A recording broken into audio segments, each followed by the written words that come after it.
Hey everybody, this is Jason Stallings. Welcome to the Artifice Podcast, where we talk about art, culture, art-related stuff, music, and other things like that. But today I'm specifically going to discuss a couple paintings that I created that relate to kind of trying to capture this dynamic between nature and technology, the ways that those things contrast and the way that they relate, and how I kind of have evolved in the way I make art, the context which I've made art recently, and also the kind of evolution of this idea from kind of more playful and simple concept to something a little more complex. So in 2023, I made a painting called Contrasting Tides, which I painted live for an event called Venus Fest, which is more or less the opening of a production facility for a local brewery in Dallas called Celestial. And the kind of initial genesis of the idea was I was asked to create something that's sort of related to sea life. Since I had done something like that before in the painting Team Zissou, I decided to revisit that idea and kind of build upon it. When I made Team Zissou, I am blanking on the exact year, but I want to say it was 2020 or 21, maybe as far back as 2019. I had done some more kind of serious paintings, and at the time I had this desire to create something a little more playful and lighthearted.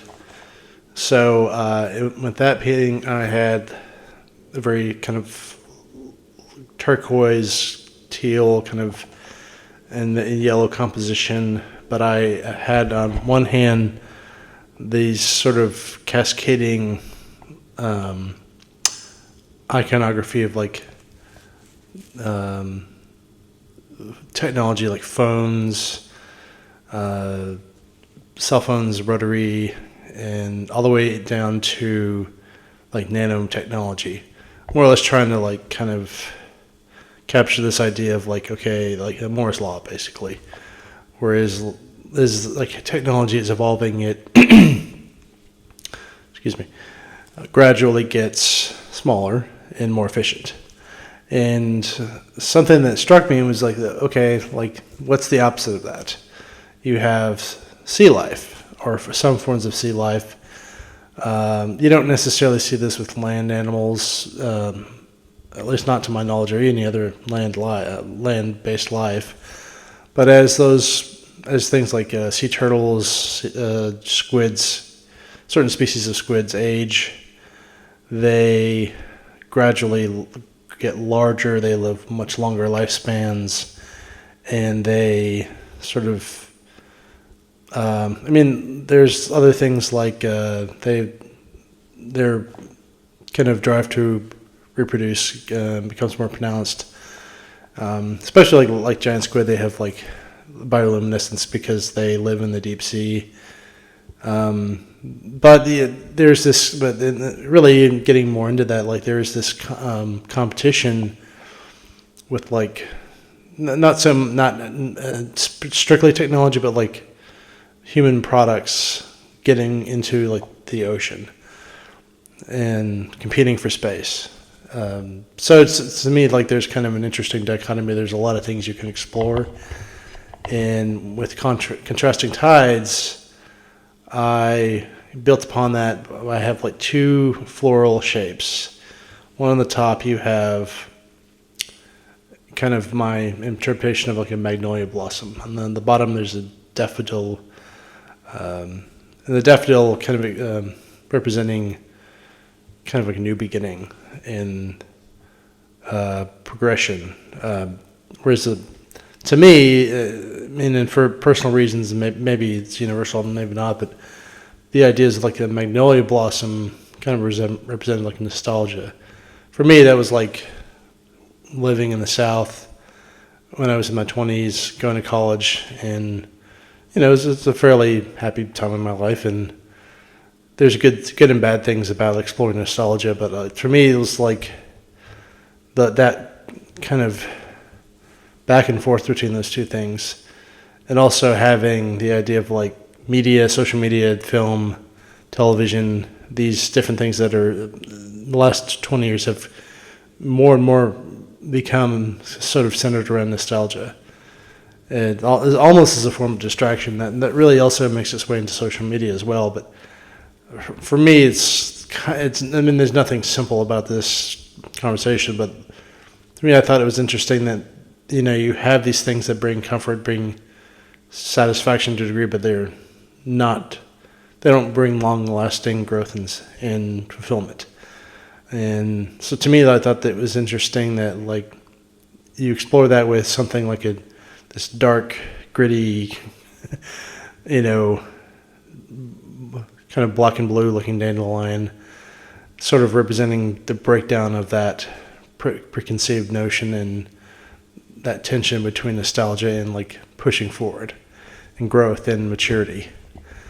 And so to me, like, I mean, I have a lot of very strong feelings about technology. I don't necessarily buy into things like AI so much. Like, I think they're a tool to a degree. I don't like the idea of them being perceived as a replacement for things like creativity or innovation.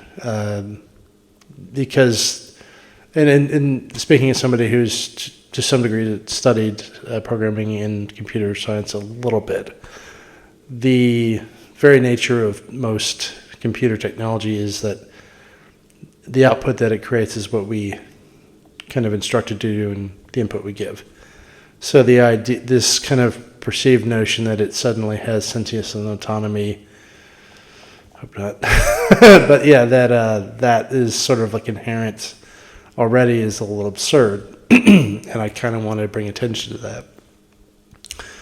But the idea that you have these two things in competition with each other, and this overarching, you know, message about like time and how we spend it and what we devote our energy to became really interesting to me. So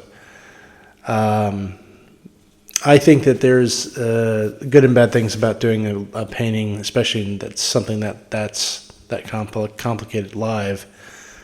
There's a lot of really good drawing that I did for that project, and especially with like the sea life, sharks, whales, dolphins, things like that. And if you look throughout the piece, you'll see it. Some things do get a little bit lost. I think that if I did this painting, I may do this painting again just to explore maybe a different design for it. But I do like the way it turned out, and I think that it's important to kind of sometimes embrace the improvised nature of something like that. I just think that it would be interesting to explore it and with a different design maybe.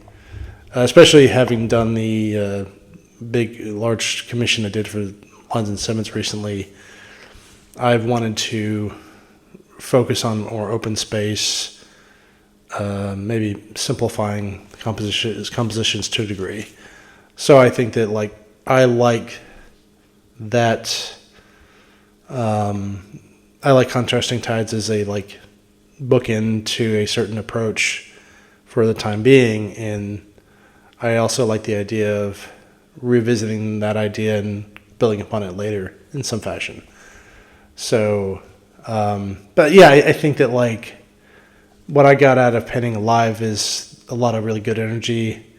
I mean, there's certain things I learned about it, like you need really good lighting. I had okay lighting, but could have been better.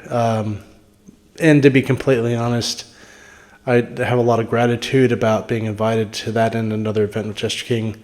I think that event went well, Jester King not as much, but the main reason is that if I'm being a little bit selfish about it, because it's my business, I have to be, the main focus in acting in the best interest of the art and myself as a business, which I do consider myself one, is that it has to be the focus, the main event, or at least an addendum to something that is related to art. And being there for the benefit of somebody else, especially if they're just selling beer. I mean, this is probably how musicians feel all the time. Is they're sort of second fiddle to that. And I think that might blend a little bit better in musical performance, but not as much with art. At least that's just my personal experience with it. Met some really nice people, but I felt like background dressing for the most part. And I think that, like, if I'm going to give any other artists that are watching this feedback, is like, if you're doing committing your time and energy and money and resources to something, it should serve your best interest.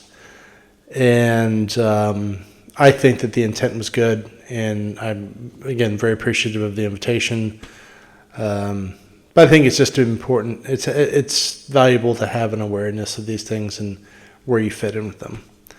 Anyway, beyond that, what I really love about Contrasting Tides, and where it's different from Team Zissou, is, though I like them both for the opposite reasons, is Team Zissou, I didn't actually devote a lot of like texture. There's certainly some paper on there and some different surfaces, but like Contrasting Tides has all this really good gritty texture that I put on there to begin with. So like that really, maybe more than any other painting I've done in recent memory, that kind of back and forth and tension between the paint, the mark making, and the surface was really strong, and made the experience of making that live really fascinating and interesting.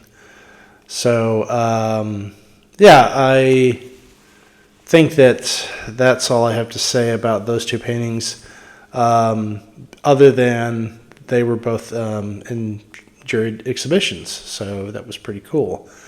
Team Zissou is currently in a private collection, though prints are available of the piece. If you're interested, I have a link in the blog article on my website that this is tied to. And Contrasting Tides is also available. There will be a link in the blog article as well. So, yes, the Pencil and Paper had a juried group exhibition, and want to show appreciation to them for including in that they had a juried exhibition called How We See, and it was sort of its exploration of, in a broader term, like how artists would see the world around them. And I think that for me, like, being this sort of observational, almost kind of editorial approach to making a painting in both cases, fits that. And HO in Dallas, which is an annual juried group exhibition that happens every year at the Latino Cultural Center. I was invited to participate in that, and that painting, and also